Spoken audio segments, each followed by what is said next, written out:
and put it together according to those 5 C's. And at the same time, it's also going to show what I do carry in my day pack, or what I carry out the majority of the time. I have lots of different options for the different things I'm going to show you, but most of the time, this is what I'm carrying, guys. As far as my consistent container that I carry, it's this Stanley Canteen right here. Regardless of the cook kit that I am carrying, I always have this one. It's in a canteen pouch, U.S. military surplus canteen pouch. I also have maybe 15 to 20 feet of braided ridgeline in the handles, so I use that to carry. I always have one full roll of Bankline with me in this little sack here. I also have several different hanks of paracord at all different feet in here. I have one of these little cordage carriers that Jeff from Common Sense Camper sent me, Jeff and Liam. And I keep my braided paracord ridgelines in here. I have this one, and I have another one, and I have a third one that's on my canteen. They're all about 20 to 25 feet. So I am always all set with cordage, guys.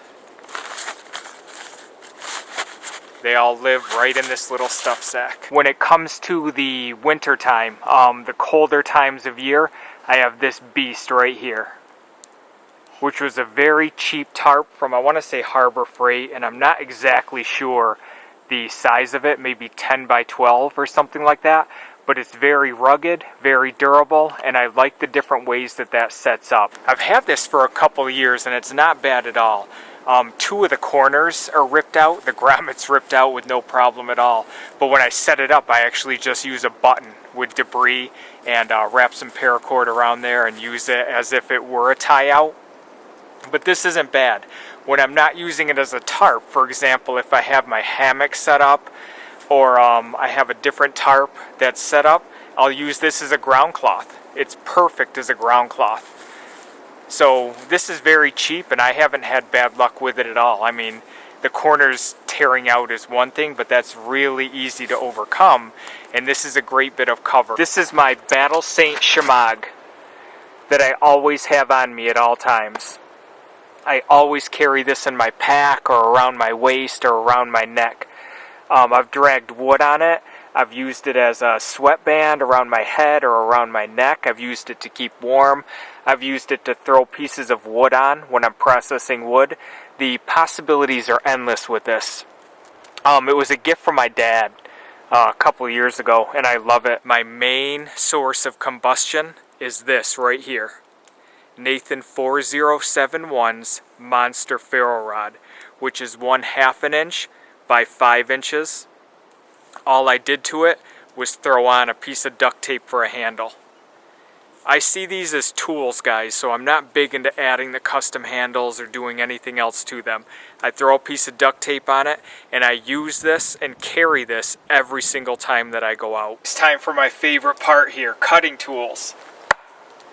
First, my cold steel shovel, which I have filed down the edges to make this a tremendous, versatile cutting tool. Whether it be a camp hatchet, whether it be a little bit bigger Hudson Bay axe, or a mid-sized boy's axe.